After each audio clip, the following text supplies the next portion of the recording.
Esta homilía llega a ustedes a través de Radio Claret América, el Instituto Bíblico Claretiano de las Américas y su estación hermana Bendita Eucaristía Radio en la ciudad de Fresno.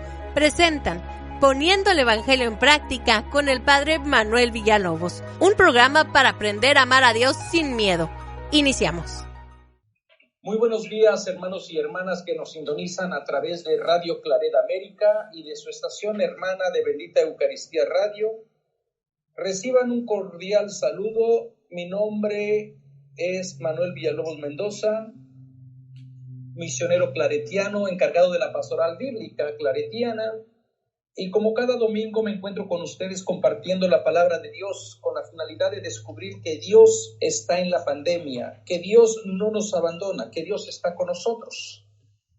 Así que, hermanos y hermanas, en esos momentos que pudiera ser difíciles, porque podemos pensar de que estamos solos, es necesario volver a tener confianza que todo pasa, solo Dios permanece. Y las lecturas para este día van a ser para el domingo 24 de mayo del 2020, fecha en que la iglesia celebra la ascensión del Señor. Y antes de comenzar con el Evangelio, me gustaría comenzar con una oración, implorando la bendición de Dios, implorando que se haga presente y que nos vaya cuidando, nos vaya dejando sentir su amor, su mano sanadora, y nos dé otra vez la esperanza de que todo va a volver a la normalidad. Señor Jesús, tú que pasaste por este mundo haciendo el bien, curando a las personas enfermas, te pedimos que derrames tu bendición sobre todas las personas que viven con miedo, con temor. Te pido de una manera muy especial por hermanos y hermanas que se han contagiado con el COVID-19, en particular por los miembros de nuestras escuelas bíblicas que están sufriendo, que se están cuestionando tu actuar en este mundo. Te pedimos que nunca nos abandones. Todo esto te lo pedimos por Cristo nuestro Señor. Amén. El Evangelio está tomado de Mateo, del capítulo 28, del 16 al 20. En aquel tiempo, los 11 discípulos se fueron a Galilea, al monte que Jesús les había indicado. Al verlo, ellos se postraron, pero algunos vacilaban. Acercándose a ellos, Jesús les dijo: «Se me ha dado todo poder sobre el cielo y en la tierra. Vayan y hagan discípulos a todos los pueblos, bautizándolos en el nombre del Padre y del Hijo y del Espíritu Santo, y enseñándoles a guardar todo lo que yo les he mandado.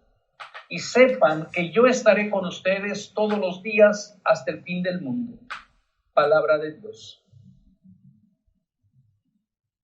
Hermanos y hermanas, qué alentadoras palabras de Jesús se manifiestan en este domingo, ¿verdad? El sentir que Dios va a estar con nosotros, que Jesús está con nosotros todos los días, que va a estar a pesar de momentos difíciles, momentos complicados, situaciones donde uno no encuentra la salida, tener la certeza de que Dios no nos abandona.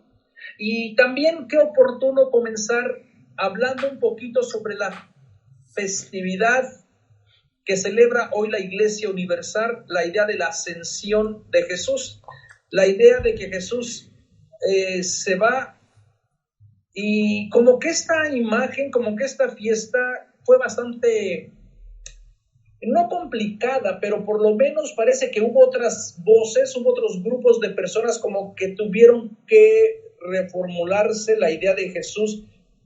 ¿Cómo la comunidad va a encontrarse ahora con el resucitado? ¿Cómo la comunidad va a encontrarse o a experimentar la presencia de Jesús resucitado después de que la gente, la comunidad fue creciendo?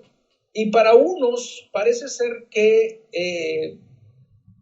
pusieron el énfasis en decir: Jesús no nos abandona, Jesús se queda, Jesús está con nosotros. No hay necesidad del héroe que sale de este mundo, que viene después victorioso en gloria y en poder.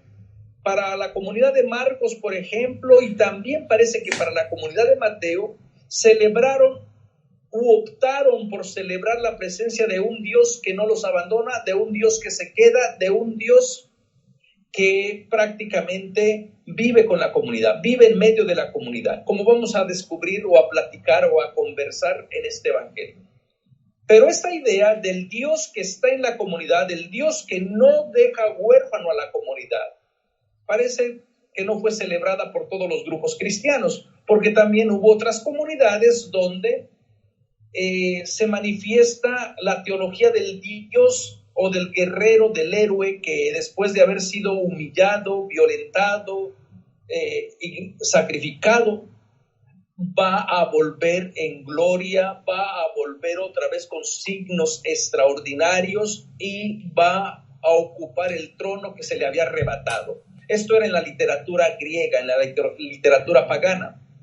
Lucas parece que fue influido por este tipo de pensamiento y nos regala el otro lado de la moneda, de ver a Jesús, el héroe que sufre todo tipo de calamidad, que padece estoicamente todo tipo de sufrimiento y que muere humillado, olvidado si se quiere por su Dios, pero después Dios le hace justicia, Dios lo resucita de entre los muertos y Dios le da otra vez el trono, el dominio y el poder, como en las literaturas de la antigüedad, ¿no? Entonces parece ser que esta idea es la que ha prevalecido a través de la historia. Nosotros celebramos la ascensión del Señor y nos olvidamos de la otra experiencia. Casi que estamos muy obsesionados de ver cómo Dios actúa, de saber cómo Dios está presente, de saber cómo Dios va a venir, el cómo, el cuándo y el dónde, con qué signos, cuáles van a ser las señales, que se nos olvida la otra espiritualidad del Dios que nunca se ha ido, del Dios que se ha quedado con sus pobres, con sus marginados. Y yo creo que deberíamos de guardar el balance. Si la gente sigue creyendo, como yo creo, de que va a venir en algún momento, pero también no debemos de olvidar la realidad de que Jesús está presente, de que Jesús se queda con su comunidad. Y si Jesús se queda con su comunidad, entonces el énfasis debería de estar en descubrir su presencia en medio de la comunidad. Si nosotros estamos ofuscados esperando que Jesús venga, pues entonces vamos a estar especulando de cuáles serán los signos, si va a haber maremotos, terremotos, guerras, pandemias, virus, y se nos va a olvidar de su palabra de que Jesús no nos abandona.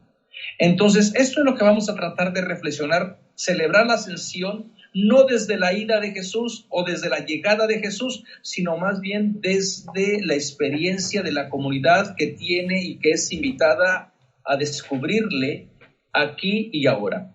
Y fíjense que llama la atención inmediatamente, dice que en aquel tiempo, dice, los 11 discípulos se fueron a Galilea. Y si se habla de los 11, quiere decir que la figura de Judas para este momento ya había fragmentado a la comunidad, ya se había dividido.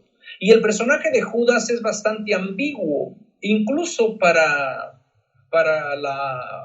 los mismos evangelios, que nos narran dos acontecimientos acerca de su muerte. Por ejemplo, en el Evangelio de Mateo, tenemos como la versión oficial de lo que le pasó a Judas, que Judas se suicidó. Pero si leemos el Evangelio de Lucas o los Hechos de los Apóstoles, nos informa que Judas se despeñó y se le salieron las tripas. Judas representaría aquel grupo de personas que vieron en Jesús al guerrillero, al que les iba a restablecer en las tierras, que le iba a luchar contra Roma y que les iba a dar un puesto político. Y este grupo era de los celotas. Sabemos que Judas pertenece a este grupo, sabemos que hay discípulos de Jesús que van armados, que tienen espadas, que tienen palos. En el momento de la aprehensión de Jesús, parece que hay un grupo que estaba dispuesto a defenderlo. Posiblemente cuando Jesús no cumplió las expectativas o no tenía o no compartía los ideales de que tenía que ser un reino que se impone a base de la fuerza, posiblemente este grupo se dividió, se segregó y causó división. Entonces, por eso es que son los 11, no es la comunidad completa. hay una persona que no está. Y yo creo que también deberíamos nosotros, hermanos y hermanas, en algún momento pensar, cuando un miembro de la familia no está, la comunidad no está completa. Y buscar siempre o luchar siempre por tener este sentido de unidad, por tener este sentido de que necesitamos permanecer unidos, ¿no? Y luego también llama la atención que se van a Galilea, se fueron a Galilea. La comunidad entonces fragmentada, dividida, va a Galilea. Cuando se habla de discípulos, tengan presente que también incluye a las mujeres, discípulos y discípulas. No confundan discípulos con apóstoles y con los 12, son grupos diferentes. Hay diferentes grupos de personas que siguieron a Jesús y que su relación con Jesús fue de diferentes maneras. Tenemos a hombres y a mujeres discípulas y discípulos que siguieron a Jesús. Y bueno, en el Evangelio se nos habla de las discípulas que salieron desde Galilea y terminaron hasta en la cruz, ¿no? Viendo cómo Jesús moría. Las mujeres, las únicas, las que fueron fieles a toda la propuesta de Jesús. También tenemos el número de los 12. Recordemos que este número es simbólico y solo hace mención a las 12 tribus de Israel. Y en los evangelios regularmente se utiliza para hablar de la nueva identidad o de la nueva comunidad que van naciendo de la figura de Jesús resucitado. También tenemos el grupo de los apóstoles o las apóstoles, porque también hay mujeres que son apóstoles. Incluso María Magdalena se le conoce como la apóstol de las apóstoles, ¿no? Apóstol significa enviado o enviada, y María Magdalena es enviada directamente por Jesús a anunciar y a enseñarle a la comunidad que Jesús está vivo. Y también por allí en la carta a los Romanos, en el capítulo 16, versículo 3, creo, se habla de un apóstol prominente, de Junias, prominente entre los apóstoles, dice. Entonces, como que el término apóstol no era exclusivo de los 12. Entonces, son diferentes grupos. También tenemos la masa de gente que sigue a Jesús. Así que podemos decir que la novedad de Jesús es que hombres y mujeres se sintieron impactados, se sintieron llamados a recorrer este camino discipular, ¿no? Y también me llama mucho la atención que este evangelio de Mateo parece que se acerca más al evangelio de Marcos, donde el evento más importante, que es la transfiguración o que es la manifestación o que es prácticamente la presencia de este Dios que ha resucitado a Jesús, o este Jesús resucitado que nos muestra a Dios, suceda en Galilea. Y llama la atención que este encuentro no suceda en Jerusalén, en el centro político, económico y religioso del siglo I. En Jerusalén sabemos que, bueno, a esas alturas ya no está el templo, pero sabemos que se concentraba el palacio, el poder político, religioso, las familias acaudaladas y sobre todo la gente que se creía que era fiel, la que observaba toda la ley de Moisés. En cambio, en Galilea, la ciudad de Galilea, la provincia de Galilea que se encuentra en el norte, era una provincia bastante marginada porque todos los productos de la tierra prácticamente iban a parar en la ciudad de Jerusalén, como hasta en la actualidad. Todos los productos de los campesinos siempre van para la mesa de la gente de la ciudad, de la gente rica, ¿verdad? Entonces, en el siglo I, la Galilea también se había mezclado mucho con otras culturas. Había muchas gentes de tipo de la cultura griega, se hablaba el griego, y muchos matrimonios se habían mezclado, muchos matrimonios judíos se habían mezclado con los griegos, y desde el punto de vista de sus hermanos del sur, de los que vivían en Jerusalén, eso era una idolatría, eso era una abominación, porque se había contagiado la sangre, se había contagiado la semilla de Dios con una semilla pagana, ¿no? Así que Galilea no tiene buena reputación.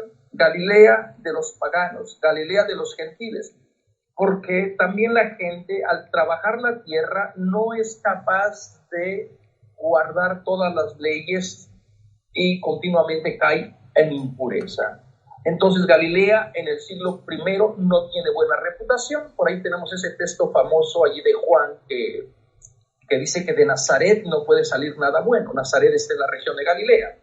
Y luego también tenemos el texto más antiguo del profeta Isaías cuando habla de la Galilea de la Transjordania, Galilea más allá del mar.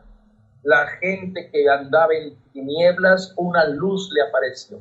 Entonces, como que esta idea entonces de la Galilea es muy significativo. En otras palabras, Dios aparece con la gente del margen, con la gente que nadie quiere, con la gente empecatada, con la gente que no puede cumplir la ley, con la gente que no es pura 100%, o como diríamos ahora, con la gente que no tiene pedigrí.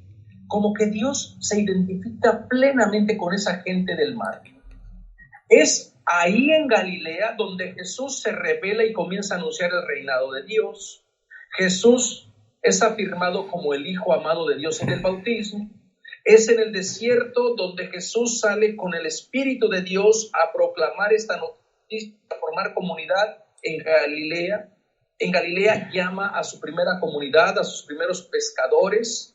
En Galilea sana, en Galilea cura, expulsa demonios, anuncia que el reinado de Dios está cerca. Entonces el hecho de que la gente vaya a Galilea o que Jesús quiera encontrarse en Galilea es como para decir, no puede haber otra manera de comunicación con Dios si no es a través de la gente marginada, de la gente pobre, de la gente indeseada.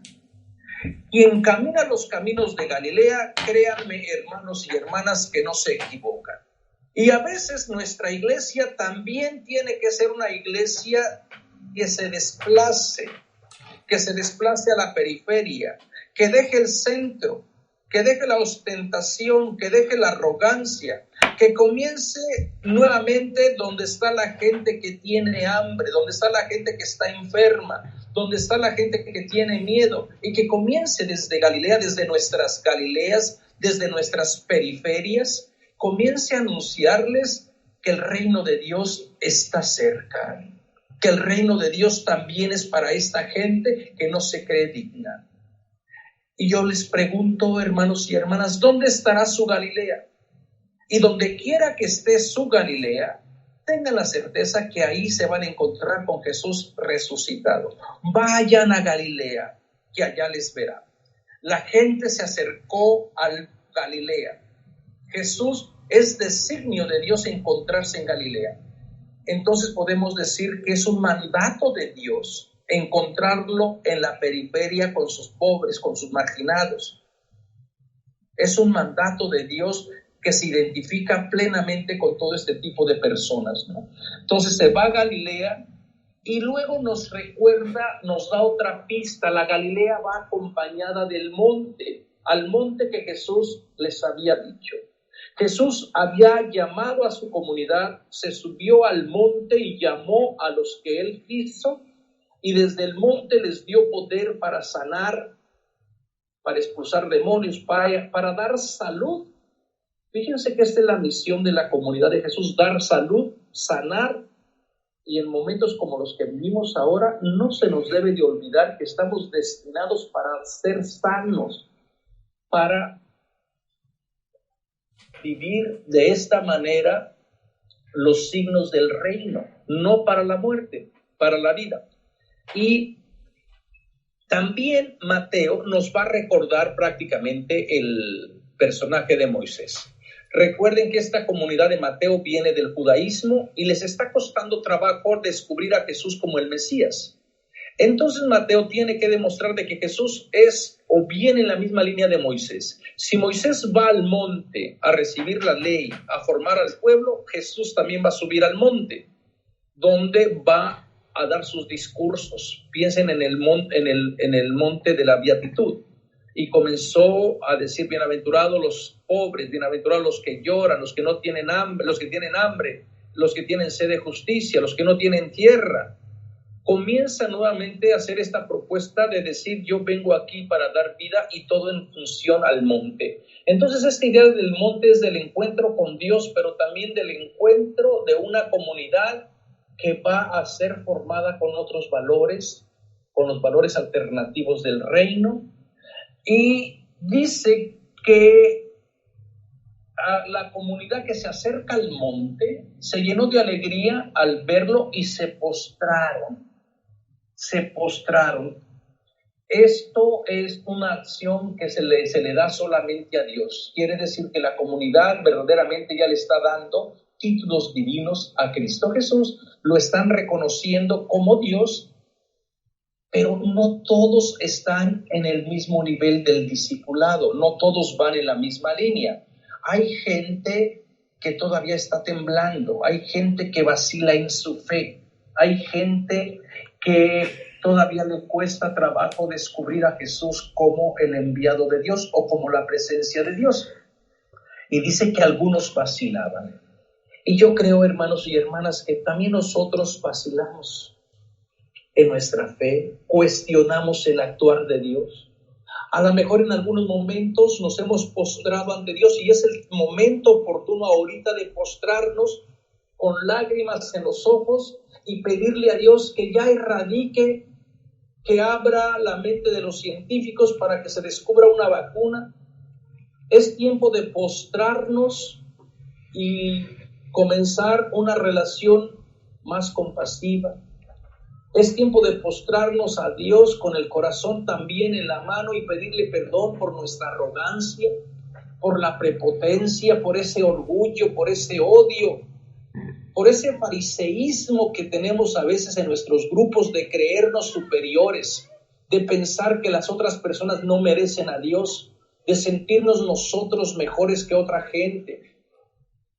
Es tiempo de postrarnos ante Dios para reconocerle como un Dios de toda la humanidad, de toda la gente, y no solamente de los que son buenos, sino también de la gente que no es buena, porque nosotros no somos Dios, nosotros no entendemos el discernir de Dios. Es tiempo de postrarnos para volver otra vez a pedirle su misericordia, su compasión, que nos vea con ternura, que nos cuide y que nos proteja de todas las enfermedades. Y si vacilamos porque hay virus, porque hay pandemia, porque estamos encerrados, porque algún familiar se contagió, porque algún otro ser querido se nos fue, se nos adelantó, si todos estos acontecimientos nos hacen vacilar en nuestra fe, también pedirle que nos dé la gracia para después reconocernos necesitados de su amor y volvernos otra vez a reorientar en el camino. Se vale vacilar, se vale tener sus dudas. Es la manera de madurar la fe. Jesús nunca nos dijo que nos iba a ser inmunes ante el dolor o al sufrimiento. El estar vivos es estar expuestos a enfermedades, a virus, a bacterias. El estar vivos solamente nos hace más consciente que somos vulnerables y que en cualquier momento nos puede faltar la salud. Y en esos momentos podemos vacilar, pero no podemos perder la fe en Cristo Jesús. Y cuando la comunidad está vacilante o está postrada ante Dios, fíjense lo que hace, acercándose a ellos. Pongan atención en esta palabra. Jesús se acerca a una comunidad que tiene miedo, que está vacilando, a una comunidad que tiene sus dudas. Si en algún momento, hermano y hermana, la cuarentena te ha hecho vacilar de tu fe, te ha hecho vacilar de Dios, deja que se acerque a ti, deja que cure tu historia, que sane tu corazón.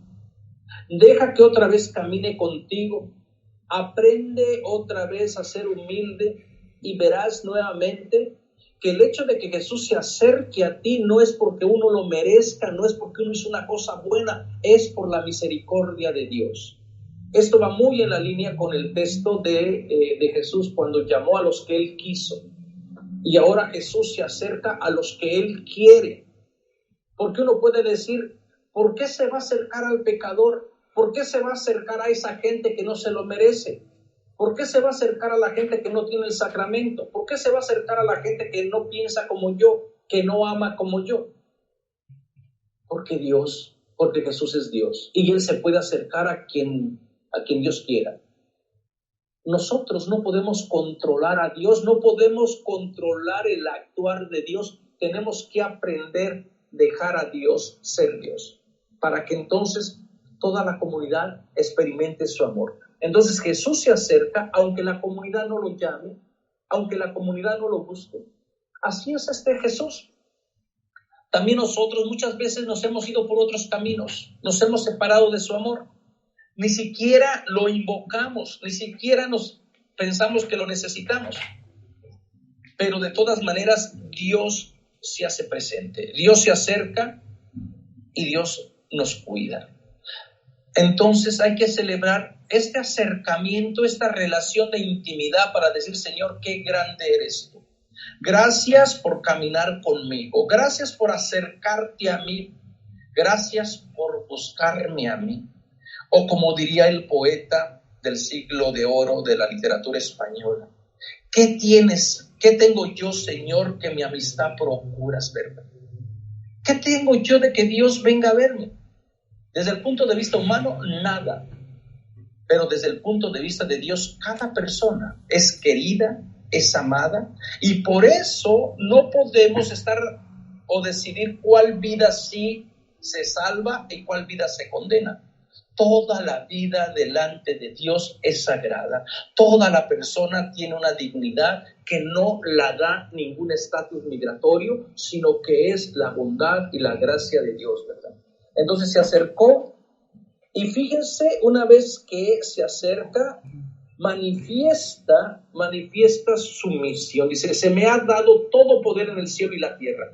Este Cristo entonces ya está glorificado y uno se puede preguntar, ¿quién es la persona que le ha dado todo este poder? Esta es una voz que está en pasivo, y en el mundo griego, en la literatura griega o en la gramática griega, todas las oraciones que están en pasivas, el sujeto siempre es Dios. Dios le ha dado todo poder a Jesús. En otras palabras, Jesús no tiene poder por sí solo, es Dios que lo ha glorificado, Dios que lo ha legitimado con su por su propia iniciativa, y Dios mismo que lo ha puesto como el Cristo cósmico. Entonces, y misteriosamente también este Dios, en su inmenso amor, comparte su ser Dios con la persona de Jesús. Lo pone al mismo nivel. Y se le ha dado este poder, y toda la comunidad tiene que reconocer la universalidad de Jesús. Si Jesús se le ha dado poder en el cielo y en la tierra, en lo alto, abajo, arriba, a un lado, entonces toda la comunidad tiene que alegrarse porque toda la creación está llena de Cristo glorificado. Y también yo creo que nos haría bien pensar en los efectos de la salvación de Jesús para toda la humanidad, y no solamente para los humanos, sino también para los no humanos, en este caso para los animales. Toda la creación de Dios ha sido afectada positivamente por el evento de Cristo Jesús, por la salvación que ganó Cristo Jesús. Hombres, animales, seres humanos, flores, ríos. Entonces, esta es la glorificación del Hijo de Dios, la glorificación del Cristo. Entonces podemos descubrir a Cristo a través de toda la naturaleza, a través de los árboles, a través de los animales, porque también toda la creación de Dios nos hablan del poder y de la misericordia, de sentirse viva gracias a este Jesús, gracias a su resurrección, ¿no? Entonces, después les comienza a dar el mensaje: vayan y hagan discípulos a todos los pueblos. Este es el mensaje. ¿Cómo hacer discípulos? ¿Cómo hacer a otros discípulos? Yo creo que aquí la iglesia tiene que aprender, tiene que renovarse, tiene que ser más creativa y no puede repetir otra vez los mismos esquemas que ya no funcionan. La iglesia tiene que ser una iglesia en salida, como dice el Papa, una iglesia que vaya otra vez a la Galilea, al margen, a la periferia, una iglesia que aprenda a ser pobre, no solamente con discursos, no solamente con decir somos una iglesia pobre, sino que verdaderamente vivamos la pobreza como un estilo alternativo para que toda la humanidad aprenda también a descubrir que en la pobreza, en el dar, se encuentra Cristo Jesús. Entonces, esta idea de ir y hacer discípulos tiene también en la base un aspecto misionero. Yo creo que la gente ya está cansada de discursos, ya está cansada de nuestras homilías, ya está cansada de nuestras prédicas. Y tengo la certeza que también ya está cansada de esas reflexiones que hago domingo tras domingo. Lo que la gente a lo mejor ahora quiere ver es que nuestras obras hablen, que nuestro servicio sea visible, que nuestra manera de caminar y de vivir transforme. Dicen que las palabras conmueven, pero los ejemplos arrasan. Yo creo que esto es lo que nuestra comunidad quiere. Basta ya de vanas palabras, basta de palabras vacías que no llevan a nada, de discursos a veces bastante con emotivos, de bastante poder retórico, pero sin obras, sin un estilo concreto y particular de vida. Toda palabra cae, se vuelve vana. En cambio, una obra de acción, de misericordia a favor de la gente que vive en Galilea, tiene la certeza de ser querida y amada por Jesús, ¿no? Entonces, primero hay que enseñarles a vivir los valores del reino, a ser discípulo. Posiblemente se tenga la connotación del profeta Isaías cuando el profeta ambicionaba, dice, en los días futuros se va a manifestar Dios en este gran monte y todos los pueblos van a venir a este monte y las personas de los gentiles van a agarrar de la orla del vestido a un judío y les van a decir, enséñanos ley, enséñanos Torah, enséñanos a vivir como tú vives.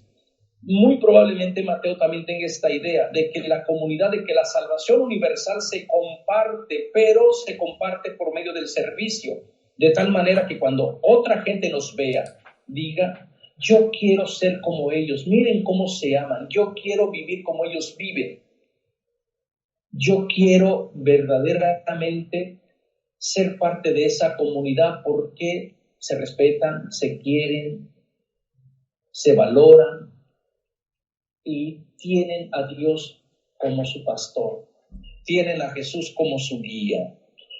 Y entonces cuando la gente viva o se enseña a ser discípulos con los valores del reino, entonces ya viene el rito del bautismo.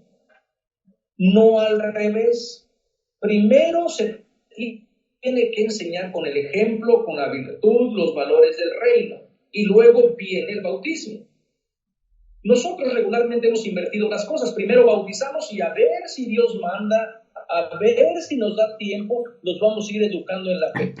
Y yo creo que le hemos fallado a la propuesta de Jesús, al mandato de Jesús. El mandato de Jesús es, primero vive como discípulo, aprende por medio de tus obras a que otra gente se entusiasme por los valores del reino y después viene el rito de bautizo, viene el sacramento. Tristemente, se ha abusado mucho este sacramento, porque parece ser que la iglesia está más interesada en números que en gente que verdaderamente busque a Dios en su vida y que se comprometa a vivir los valores del reino. Hay personas que recorren parroquia tras parroquia buscando a ver cuál parroquia no les pide las pláticas prebautismales. Y no digo solamente parroquia tras parroquia, literalmente recorren la diócesis entera buscando cuál parroquia es menos exigente. Y a veces se encuentran con parroquias donde parece que hay bautismos express. Se bautizan a 200 personas, se les da brevemente una plática prebautismal de 30 minutos y en 30 minutos les tienen que enseñar prácticamente todo lo que es la verdad de fe. Y si no encuentran ninguna parroquia que se acomode a sus necesidades, la gente es capaz de venir a México porque acá, según, no se les pide ningún requisito, acá se bautiza. Y yo digo, hermanos y hermanas, ¿cómo hemos desprestigiado el sacramento del bautismo? ¿Cómo hemos verdaderamente abaratado la gracia de Dios cuando el bautismo es el resultado de una vida comprometida de servicio?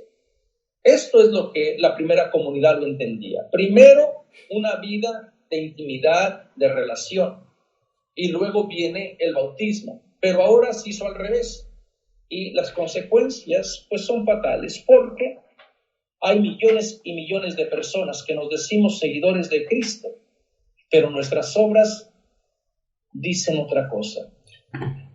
Eso es tomar el nombre de Dios en vano.